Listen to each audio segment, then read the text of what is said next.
Para sahabat sangat faham itu. Maka kita akan lihat nanti Abu Ubaidah bin Jarrah salah satu pimpinan perang yang menembus wilayah Syam. Termasuk Masjid Aqsa ini direbut di tangan Abu Ubaidah radhiyallahu anhu. Karena mereka tahunya tentang masalah ini. Baik. Inilah teman-teman sekalian durus wal ibar.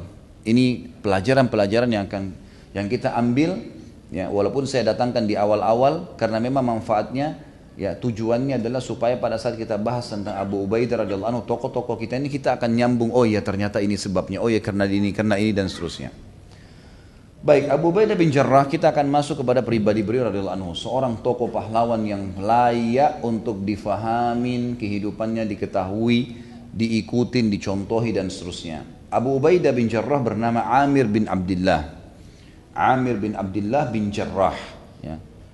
Jadi namanya Abu Ubaidah julukannya, tapi namanya Amir. Amir bin Abdullah bin Jarrah Al-Qurashi Al-Fikhri bin Hilal bin Uhayb bin Dabbah bin Harith bin Fihr bin Malik ya.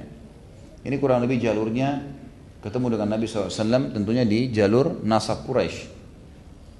Ibunya bernama Ummu Umaymah binti Ghanam bin Jubair. Tentu ini sempat masuk Islam ibunya. Sementara ayahnya Abdullah bin Jarrah ini disebutkan khilaf di antara ahli sejarah, tapi umumnya mereka mengatakan tidak sempat menganut agama Islam karena meninggal sebelum ya Islam itu sendiri. Kemudian ciri fisiknya beliau keperawatannya ini lebih cenderung seperti mirip Abu Bakar.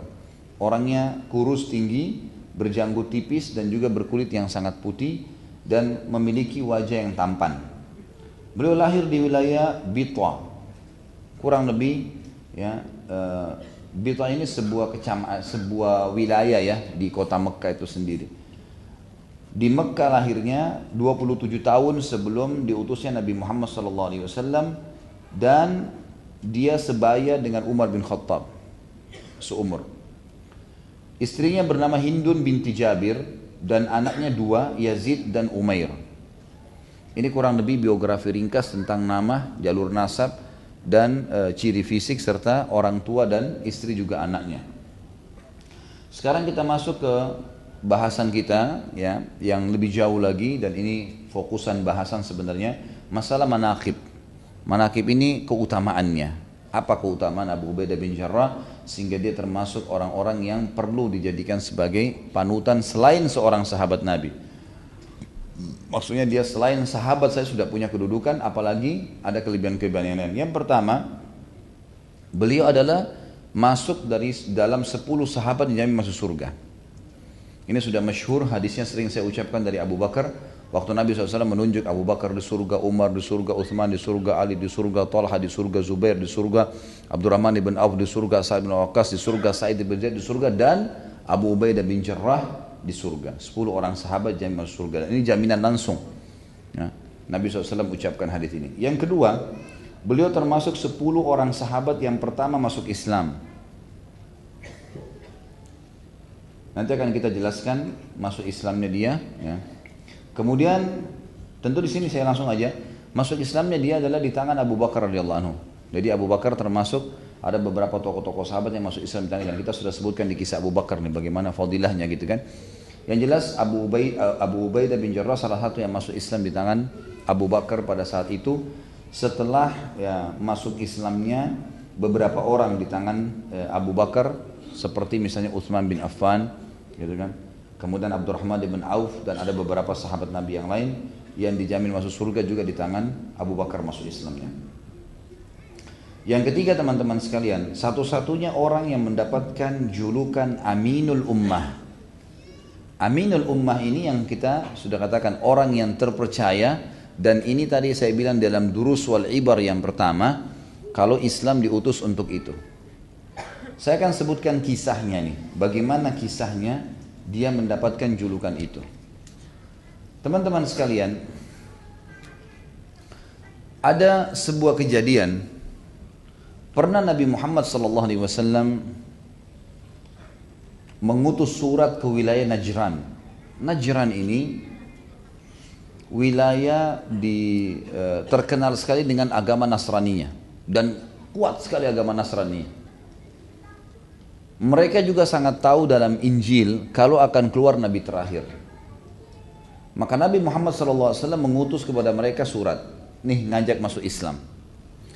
Waktu tiba surat Nabi Muhammad SAW ke wilayah Najran, maka orang-orang Najran mengutus khilaf di antara ahli sejarah. Ada yang mengatakan dari 14 orang sampai 60 orang. Banyak sekali khilaf di antara mereka jumlahnya. Tapi yang jelas kita anggap jumlah mereka 60 orang. Tapi yang disebutkan namanya pimpinan-pimpinan mereka seperti ya, Al-Aqib, ini adalah pemimpin mereka, kepala sukunya. Ada Sayyid, ini adalah Amir Safar mereka, disebutkan dalam buku. Dan Abul Harith, ini uskup mereka, pendeta mereka, yang paling faham ya, pada saat itu Injil. Datanglah mereka kepada Nabi SAW, kemudian mereka waktu masuk itu pakai baju kan, karena Najran ini wilayah kaya, kerajaan Bizantium, terkenal sekali kekayaan-kekayaan mereka. Datanglah mereka menggunakan baju-baju dari sutra, mewah, tangan mereka penuh, jari-jari mereka dengan cincin-cincin emas. Datang. Waktu mereka datang, mereka langsung ditunjuk menanyakan mana rumah Nabi SAW. Mereka datang ke rumah Nabi SAW, mereka ketuk, Nabi nggak bukain. 2 kali, 3 kali, manggil, hai Muhammad, kami dari Najran, kami yang engkau undang. Nabi SAW tidak temui. Sampai mereka hanya jenuh, karena sudah lama Nabi nggak keluar. Mereka tanya, siapa? Ada kebetulan sahabat lewat, siapa yang kira-kira yang dekat dengan Nabi kalian nih? Kata mereka, yang terdekat adalah mertuanya, kedua mertuanya Abu Bakar dan Umar, dan ada anak mantunya Ali dan Utsman. 4 orang ini masyhur. Datanglah kepada mereka, datanglah mereka. Mereka musyawarah, tanya Abu Bakar, tanya Umar, tanya Utsman, tanya Ali, ini apa nih masalahnya? Kenapa kami diundang tapi Nabi kalian tidak mau temui? Waktu itu Ali bin Abi Thalib jeli melihat ternyata penampilan mereka sangat mewah. Baju-baju sutra, cincin emas semua dipakai. Memang terlalu seperti kerajaan, orang-orang kerajaan yang datang. Kata Ali, kemungkinan Nabi SAW tidak mau temui kalian karena pakaian kalian. Coba ganti bajunya. Ganti bajunya, lepas perhiasan kalian emas ini, baru nanti coba kalian ketuk kembali rumah Nabi SAW. Mereka ikutinlah. Mereka buka semua, mereka pakai baju, beli bajunya kaum muslimin di Madinah. Baju yang sederhana dipakai sama mereka, cincin emasnya semua dibuka, kemudian mereka baru ketuk. Waktu mereka ketuk, Nabi SAW bukain. Lalu ditemui oleh Nabi SAW. Karena tadi Nabi ingin memberikan pelajaran kepada mereka, kalau mau bertemu dengan saya bukan begini caranya. Karena juga ada sebagian pendapat ulama mengatakan kemungkinan orang-orang Najran ini sempat sepakat. Kita uji nih, benar nggak dia Nabi? Caranya perlihatkan yang termewah dari pakaian kalian. Nabi SAW Nabi, punya wahyu, tahu gitu kan. Selain pribadi beliau memang tidak suka yang begitu bermewah-mewahan berlebihan, juga memang ada wahyu yang menyampaikan. Ringkas cerita, ditemuilah mereka oleh Nabi SAW. Lalu Nabi SAW tawarkan Islam, bacakan Al-Quran, mereka masih nolak. Mereka nggak mau, gitu kan? Tidak, kami tetap dengan keyakinan kami lah, gitu kan? Lalu Nabi SAW memberikan kesempatan, apa yang kalian mau tanya dengan saya? Silakan tanya. Mungkin ada ciri Nabi terakhir yang kalian tahu. Maka yang terjadi adalah orang-orang Najran, pendetanya tadi Abul Harith bertanya, baiklah, saya akan tanya kepada Muhammad, siapa ayahnya Musa? Maka kata Nabi SAW, Imran. Ya. Lalu ditanya, ayahnya Yusuf? Kata Nabi SAW, Yaqub. Lalu kata dia, lalu ayah anda siapa? Kata Nabi SAW, Abdullah bin Abdul Muttalib. Jadi ternyata di dalam kitab Taurat dan Injil itu disebutkan semua, termasuk ayahnya Nabi SAW dan kakeknya. Gitu kan. Maka pada saat itu, dia bertanya, lalu ayahnya Isa siapa? Ini yang dia ingin titik beratkan sebenarnya. Karena mereka mengatakan Isa anak Tuhan. Lalu Nabi SAW menjawab pada saat itu karena datang turun ayat Al-Quran, surah Al-Imran ayat 59. Al-Imran surah nomor 3 ayat 59. Allah SWT berfirman, A'udzubillahi minasyaitonirrajim, Inna mathala Isa indallahi kamathali Adam khalaqahu min turabin thumma qala lahu kun fayakun. Sesungguhnya perumpamaan penciptaan Isa di sisi Allah seperti penciptaan Adam. Dia menciptakannya dari tanah, kemudian dia berkata, jadilah, maka jadilah sesuatu itu. Waktu dijawab ini oleh Nabi SAW kepada Abu Harith nolak. Nggak mungkin. Yang kami tahu cuman Adam saja dari tanah. Kalau Isa enggak. Isa itu anak Tuhan. Baik. Yang terjadi, kata Nabi SAW, kalau begitu, saya akan menyampaikan kepada kalian firman Allah yang turun. Lalu turun sambungan Al-Imran tadi 59, turun ayat 2 ayat setelahnya 60 sama 61. Ayat 60-nya berbunyi al-haqqu min rabbika fala takum minal mumtarin. Wahai Muhammad, kebenaran ini bahwasanya Isa memang diciptakan seperti Adam yang sudah saya turunkan itu benar. Maka jangan kau ragu, fala takum minal mumtarin. Jangan sampai kamu ragu dengan masalah ini. Jangan sampai kamu meragukan karena mereka bilang enggak, kami enggak temukan dalam Injil. Enggak. Lalu untuk membuktikan kebenaran ini, hai Muhammad, turun ayat 61 kata Allah, "Faman hajjaka fihi min ba'di ma ja'aka minal ilmi faqul ta'alau nad'u abna'ana wa abna'akum wa nisa'ana wa nisa'akum wa anfusana wa anfusakum thumma nabtahil fanajal la'natullahi 'alal kadhibin." Turun ayat mubahala namanya. Mubahala adalah metode yang digunakan dalam Islam untuk menantang orang kalau mempertahankan dirinya pada kesalahan. Ini jelas salah nih. Kemudian dia bilang tidak, saya benar. Lalu dia mau coba menyampaikan kesalahannya, maka ditantang mubahala. Apa itu mubahala? Kata Allah, kalau seandainya ada orang di antara mereka membantahmu dalam hal tersebut, kalau Isa diciptakan memang dari tanah seperti Adam, sementara mereka tidak punya ilmu, mereka nggak tahu, cuma tebak-tebak saja.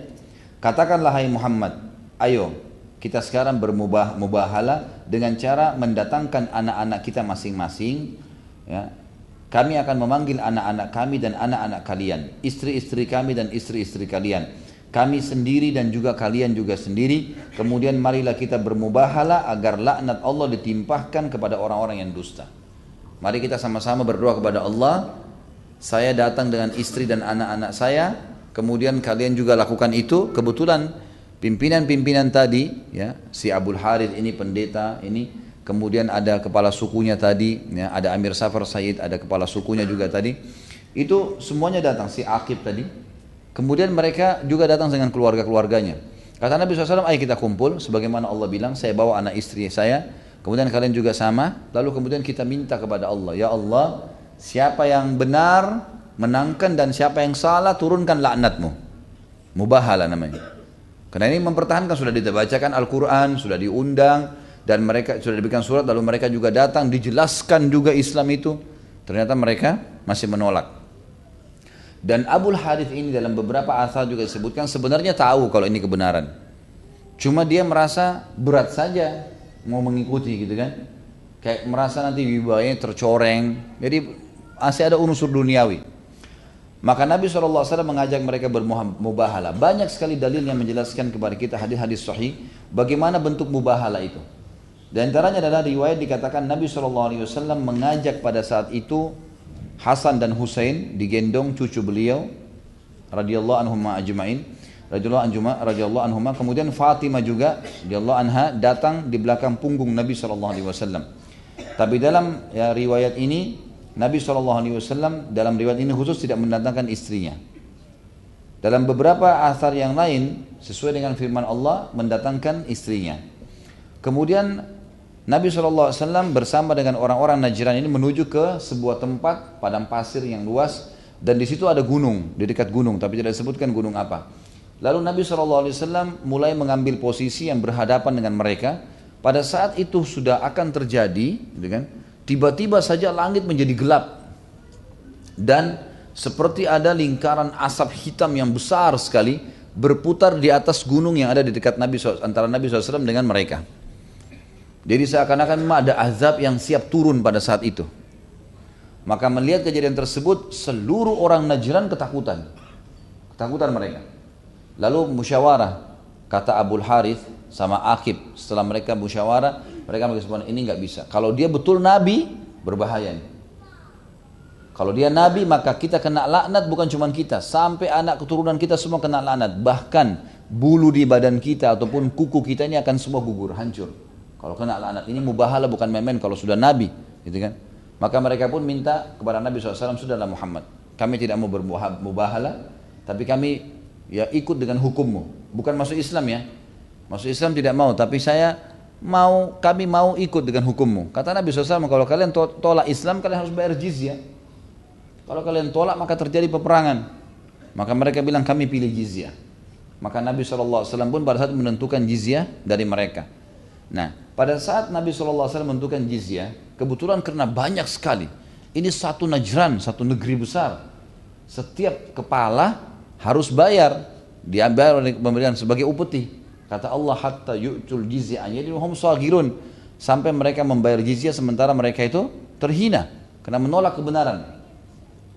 Karena banyak, maka kata ya Aqib dan Abul Haritha, pimpinan mereka dengan juga pendetanya, ya, uskupnya mengatakan, "Hai Muhammad, utuslah kepada kami orang yang paling kamu percaya, karena ini tidak main-main ini.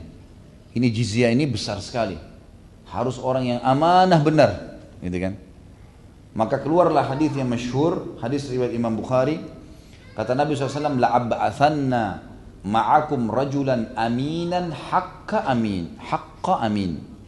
Saya pasti akan, demi Allah saya akan utus kepada kalian seorang laki-laki, bukan cuma amin, tapi haqqal amin. Di atasnya amin itu. Di atasnya orang yang terpercaya. Pimpinannya orang terpercaya, pimpinannya orang amanah, pimpinannya orang wibawa, pimpinannya segala-galanya, gitu kan? Orang yang jujur. Lalu beliau mengatakan, "Fastashrafa lahu ashabu Rasulullah SAW." Maka semua sahabat waktu itu mengangkat kepalanya, ingin ditunjuk oleh Nabi SAW, karena ini dapat julukan Amin Haqqal Amin, Aminan Haqqal Amin, gitu kan? Sampai Umar bin Khattab mengatakan dalam sebuah riwayat, saya tidak berharap jabatan kecuali pada saat itu juga, ingin sekali.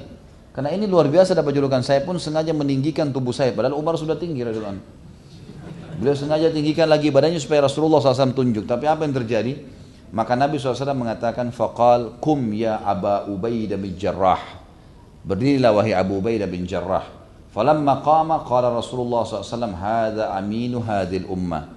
Waktu Abu Ubaidah berdiri radhiyallahu anhu, kata Nabi SAW, inilah pimpinan orang terpercaya dari umat ini. Maka ini sebab kenapa ada julukan Amin hadhil ummah. Amin hadhil ummah. Ini teman-teman sekalian, tadi manaqib yang ketiga tentang satu-satunya orang dari umat yang mendapatkan julukan Aminul Ummah.